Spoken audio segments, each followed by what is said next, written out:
Good morning friends, good morning to all of you and you are most welcome again in Oxbridge English classes। जो हम लोग noun का chapter पढ़ रहे थे, अगर आप पिछला वीडियो नहीं देखे होंगे तो जरूर देख लीजिएगा। और आज हम लोग नाउन का जो सिंगुलर प्लूरल रूल पढ़ रहे थे, अगले रूल की तरफ बढ़ते हैं और देखते हैं हम लोग अगला रूल नियम के साथ, सारा एग्जाम्पल के साथ हम लोग देखेंगे और चलते हैं आज के वीडियो की।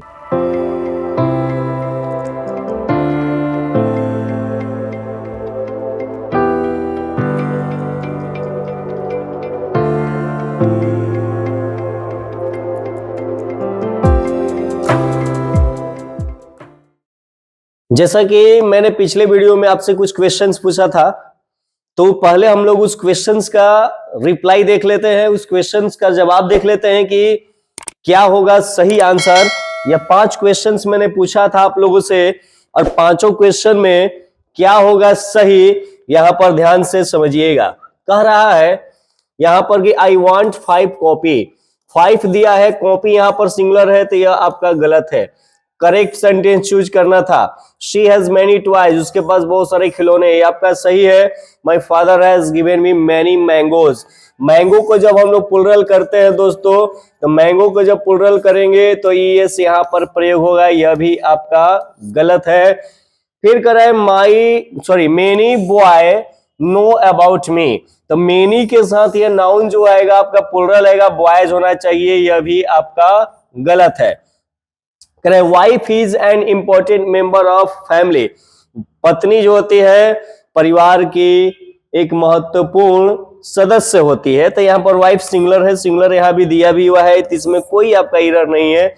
तो जितने भी सेंटेंस मैंने दिया था उसमें 3 सेंटेंस आपका गलत था, जो कि हमको सही सेंटेंस चुनना था, पहला और 5वां जो है आपका सही है। अब चलते हैं हम लोग नेक्स्ट रूल की तरफ, अगले नंबर रूल की तरफ। हम लोग अभी तक 10 रूल पढ़ चुके हैं, 11 नंबर रूल जो है इसको हम लोग पढ़ते हैं। कर रहा है 10 नंबर रूल में पढ़ाए थे, जिस नाउन के अंत में एफ या एफ ई आता था तो उसको हटाकर हम लोग भी एस का प्रयोग करते थे, लेकिन यहां पर उसी रूल से यह संबंधित है, थोड़ा डिफरेंट यहां पर आएगा। करेगी यदि कोई नाउन जन्म जात रूप से नाउन नहीं है, कोई भी अगर शब्द जो है जन्म से अगर वो नाउन नहीं है बल्कि अन्य पार्ट्स ऑफ स्पीच है, नाउन को छोड़कर वर्ब हो सकते हैं, एडजेक्टिव हो सकते हैं, प्रीपोजिशन हो सकते हैं और दूसरे पार्ट्स ऑफ स्पीच होते हैं, परंतु नाउन के रूप में काम करने के लिए आया हो, लेकिन उस दूसरे पार्ट्स ऑफ स्पीच को नाउन के रूप में यहां पर डालकर उसके लिए काम करने के लिए लाया गया हो, और अंत में एफ या एफ ई लगने के बावजूद भी उसका जब हम लोग प्लुरल बनाते हैं तो उसमें केवल एस लगाएंगे, एफ या एफ ई को हटाकर हम लोग वहां पर भी एस का प्रयोग नहीं करेंगे। जैसे एग्जाम्पल देखते हैं, जैसे प्रूफ दिया है, ऑफ दिया है, चीफ, बिलीव, रूफ, ये सब जो दिए हुए हैं, तो इसके उदाहरण को हम लोग समझ लेते हैं। प्रूफ माने होता है प्रमाण, प्रमाण के रूप में जब जाएंगे तो यहां पर यह आपका नाउन का काम करेगा, जबकि प्रूफ माने प्रमाणित करना भी होता है, सिद्ध करना भी होता है, तो यहां पर यह वर्ब के रूप में था, लेकिन इसको यहां पर नाउन के रूप में, प्रमाण के रूप में लाया गया। तो इसमें हम लोग क्या करेंगे, केवल एस लगाकर हम लोग इसका प्लुरल बनाएंगे। उसी तरह से ऑफ, ऑन ऑफ का नाम सुने होंगे, बंद होता है, खुलता है, इलेक्ट्रॉनिक चीज को हम लोग ऑन ऑफ करते हैं, तो यहां पर केवल एस लगा देंगे। जबकि ओ डबल एफ एक आपका प्रीपोजिशन में होता है, लेकिन यहां पर नाउन के रूप में जब डाला जाएगा तो इसमें जब एफ है अंत में तो एफ को हटाकर भी एस नहीं करेंगे, केवल एस लगा देंगे। चीफ के साथ भी वही है, यह आपका केवल एस लग जाएगा। क्लिफ माने टीला होता है, ठीक है। अब ब्रीफ माने होता है संक्षेप, ब्रीफ का अर्थ होता है संक्षेप, तो और रूफ माने होता है छत। आई होप कि आपको ये समझ में आ गया होगा कि इसमें हम लोग को क्या करना है कि केवल एस लगा देना है, अंत में एफ या एफ ई होने के बावजूद भी एस लगा देना है, क्योंकि यह आपका दूसरा पार्ट्स ऑफ स्पीच था, लेकिन इसको नाउन के रूप में प्रयोग जब भी किया जाएगा तो केवल एस लगेगा। अब चलते हैं अपने अगले नंबर क्वेश्चंस की तरफ, अगले नंबर रूल की तरफ। अगला नंबर रूल जो है 12 नंबर का रहा है, अंग्रेजी में कुछ ऐसे शब्द होते हैं अंग्रेजी में आपको कुछ ऐसे शब्द मिलेंगे जो कि औरों की भांति इंग्लिश में से बाहर प्रवेश किए हैं, ठीक है। वो इंग्लिश में उसको डाला गया है, परंतु अंग्रेजी के नियम को वो नहीं मानते हैं। इंग्लिश का जो सिंगुलर प्लूरल का रूल है वो कहते हैं कि हम नहीं मानेंगे, वो अपना रूल खुद लेकर आते हैं। और ये बहुत सारे जो शब्द हैं उन सभी नाउन को मैं बतला दे रहा हूं क्या कैसे लेकर आता है। जैसे यहां पर मैन है, ओमेन है, ऑक्स, चाइल्ड, माउस, लोज। अब देखिए यहां पर मैन जो है, मैन का जब हम लोग प्लूरल बनाते हैं तो यह आपका रूल नहीं फॉलो करेगा, यह अपना रूल खुद लेकर आता है। मैन का मेन हो जाता है, वीमेन यहां पर हो जाएगा, ओमेन का वीमेन हो जाएगा, ऑक्स का यहां पर ऑक्सेन हो जाता है, चाइल्ड का प्लूरल बनाते हैं तो चिल्ड्रेन हो जाएगा। उसके बाद माउस, माउस चूहा जो होता है, माउस का हम लोग माइस कहते हैं, छोटे छोटे जो चूहे होते हैं। लॉज मीन्स होता है, यह आपका ढील होगा तो लॉज का लाइस लिख देंगे। तो यहां पर हम लोगों ने इस चीजों को देखा कि इसका प्लूरल जो है यह अलग तरीके से बन रहा है। अब चलते हैं अपने और भी एग्जाम्पल को देख लेते हैं। जैसे डोरमाउस, टूथ, फुट, गुज, मिस्टर, मिसेज। डोरमाउस यानी कि जो अधिक सोता है उसको हम जो निद्रा जिसको अधिक लगता है उसको हम लोग डोरमाउस कहते हैं। तो डोरमाउस का हम लोग यहां पर लिख लेंगे डोरमाइस। टूथ जो होता है इसका प्लूरल हो जाता है टीथ, फुट का प्लूरल हो जाएगा फिट, गुज मीन्स हंस या बत्तख होता है, इसको हम लोग गीज लिख लेंगे। मिस्टर और मिसेज यह एग्जाम में अधिकतर पूछता है, तो मिस्टर का यहां पर हो जाएगा मेसर्स, MESSERS।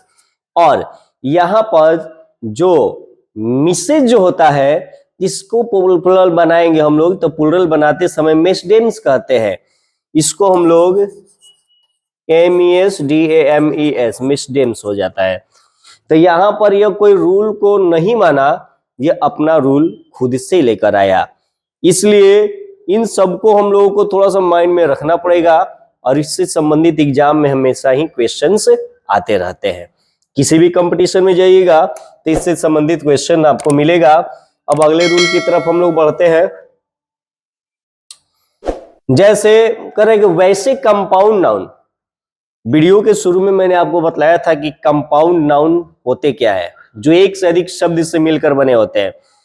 अगर नहीं देखे होंगे तो पीछे वाला वीडियो आप देख लीजिएगा, शुरुआत वाले वीडियो को। वैसा नाउन जो एक से अधिक शब्द से मिलकर बना रहता है कंपाउंड नाउन होता है। एक तो होता है हाइफन से अलग किया हुआ रहता है और एक फुल से अलग किया हुआ रहता है। तो करें वैसे कंपाउंड नाउन जिनके अंत में फुल होता है, ठीक है, उसका प्लूरल बनाने के लिए उसमें हम लोग केवल एस लगा देते हैं। जैसे कप फुल है, स्पून फुल है, कप फुल है, स्पून फुल है, हैंडफुल है, पॉकेट फुल है। तो यहां पर देखिएगा दोस्तों कि कप और फुल दो चीज यहां पर है, तो किसमें हम एस लगाएंगे? अगर हम इसको ऐसे कर देते हैं कप्स फुल कर देंगे तो ये आपका गलत हो जाएगा। इसलिए जब भी लगेगा तो होगा कप फुल्स, फुल में एस लग जाएगा। जैसे इसका अर्थ होता है कि कप भर, स्पून फुल, चम्मच भर, तो इसको बनाएंगे तो स्पून फुल में हम लोग यहां पर एस लगा देंगे। इसी तरह से हैंड फुल और पॉकेट फुल होगा। नीचे आपका क्वेश्चन है, यहां पर ए, इसको बी, इसको सी और इसको डी मानिए और बतलाना है कि यहां पर कौन सा गलत है। Correct, I am in tension, मैं तनाव में हूं, सो आई वांट टू टेक, मैं लेना चाहता हूं कप भर, बहुत सारे कप, कप भर चाय, यानी कि एक कप नहीं 2 3 4 5 कप मैं चाय लेना चाहता हूं। देखिए यहां पर कप्स फुल है तो कप्स फुल आपका गलत है, कप फुल होना चाहिए था, इसलिए सी वाला आपका क्या है, यहां पर गलत है। अब चलते हैं अपने अगले नंबर रूल की तरफ। यहां पर 13 नंबर रूल हम लोगों ने पढ़ लिया, अब हम लोग 14 नंबर रूल को पढ़ेंगे। करे वैसे कंपाउंड नाउन जो हाइफन के द्वारा अलग हो। जैसे अभी मैंने बताया कंपाउंड नाउन दो तरह के होते हैं, जो फुल से अलग था और यहाँ पर हाइफन से अलग होगा। तो हाइफन से जब कंपाउंड नाउन अलग होता है तो उसको प्लुरल बनाने के लिए जो सबसे महत्वपूर्ण भाग होता है, मुख्य बिंदु जो भाग होता है, मेन भाग, कि वो नहीं रहेगा तो दूसरे का अस्तित्व नहीं रहेगा। तो मेन भाग का हम लोग क्या करते हैं कि प्लुरल बनाएंगे। जैसे यहां पर समझिए, यह बहुत सारे शब्द आपको मिले जैसे क्लासरूम, तो इसमें इंपॉर्टेंट भाग कौन हो गया, महत्वपूर्ण भाग कौन हो गया। रूम नहीं रहेगा तो क्लास कभी बन ही नहीं सकता है। ब्रश नहीं रहेगा तो टूथ कभी हो ही नहीं सकता है। चेयर नहीं रहेगा तो हाथ रखने वाला कहां से बनेगा। किताब नहीं रहेगा तो नोट नहीं बन सकता है। इसलिए यहां पर जो सेकंड वाला है, यह उसी को हम लोग प्लुरल बनाएंगे। जो सेकंड वाला होता है वही हम लोग उसको क्या करेंगे कि प्लुरल बनाएंगे। यहां पर क्लास और रूम में हम लोग एस लगाएंगे, क्लासरूम्स। टूथ है तो यहां पर प्लुरल बनाना है तो टूथ ब्रशेस होगा यहां पर। आर्म चेयर है तो आर्म और चेयर में हम लोग एस लिख देंगे। इसी तरह से नीचे वाला बनेगा, बिना भाई का सौतेला तो बन नहीं सकता है, इसलिए स्टेप ब्रदर्स होगा, स्टेप ब्रदर नहीं होगा। आई होप कि ये सारा चीज आपको समझ में आ रहा होगा। अब चलते हैं अपने अगले नंबर रूल की तरफ। अगले नंबर रूल के ऊपर चलते हैं। करे वैसे कंपाउंड नाउन जो हाइफन से तो अलग हो, हाइफन से अभी तुरंत ही अलग था, तो वैसा कंपाउंड नाउन जो हाइफन से अलग हो लेकिन उसका कोई ना कोई अंश जो है प्रीपोजिशन हो, तो उसके प्लुरल बनाने के लिए हम लोग प्रीपोजिशन के पहले वाले भाग का प्लुरल बनाते हैं, प्रीपोजिशन के बाद वाले को नहीं, प्रीपोजिशन के पहले वाले को। जैसे एग्जांपल यहां पर हम लोग समझ लेते हैं ध्यान से। देखिए कर रहा है यहां पर फादर इन लॉ, तो प्रीपोजिशन से यह आपका दो भाग है। तो प्रीपोजिशन से पहले वाला भाग यहां पर फादर दिया हुआ है, इसलिए जब हम लोग इसका प्लुरल बनाएंगे तो फादर्स इन लॉ करेंगे, fathers in law. Passer by, passer by कहने का अर्थ होता है राहगीर, तो इसको प्लुरल बनाएंगे तब बनेगा पासर्स बाई। तो इस तरह से सबका प्लुरल आप बना लीजिएगा और ये आसानी से बनेगा। जैसे मैन ऑफ वार यहां दिया हुआ है, तो मैन को प्लुरल बना रहे थे अभी, तो हम लोग तो मेन लिखे थे, तो मेन ऑफ वार यहां पर बन जाएगा। बाकी ये जो है आसानी से बन जाएगा। अब दोस्तों चलते चलते मैं आप लोगों से दो क्वेश्चंस दे देता हूं, पूछ लेता हूं, और आप लोग कमेंट्स करके जरूर बतलाइए। आप लोग कमेंट्स नहीं कर रहे, कमेंट्स करके बतलाइएगा। देखिए यहां पर मैंने दो क्वेश्चन लिखा है। My daughter in laws who live in Patna have come to meet me. तो यहां पर दो जो क्वेश्चन है, दोनों का आंसर आपको लिखकर भेजना है कि क्या होगा, कौन सा ऑप्शन होगा। यहाँ ए में गलत है कि बी में गलत है, सी में गलत है कि नो एरर है। तो दोनों क्वेश्चन का आंसर लिखकर जरूर भेजिएगा। और वीडियो कैसा लगा कमेंट्स करते रहिएगा, ताकि मुझे भी समझ में आए कि जो आपको पढ़ाई दिया जा रहा है आपको समझ में आ पा रहा है या नहीं। Thanks for watching this video. मिलते हैं दोस्तों अपने अगले वीडियो में अब।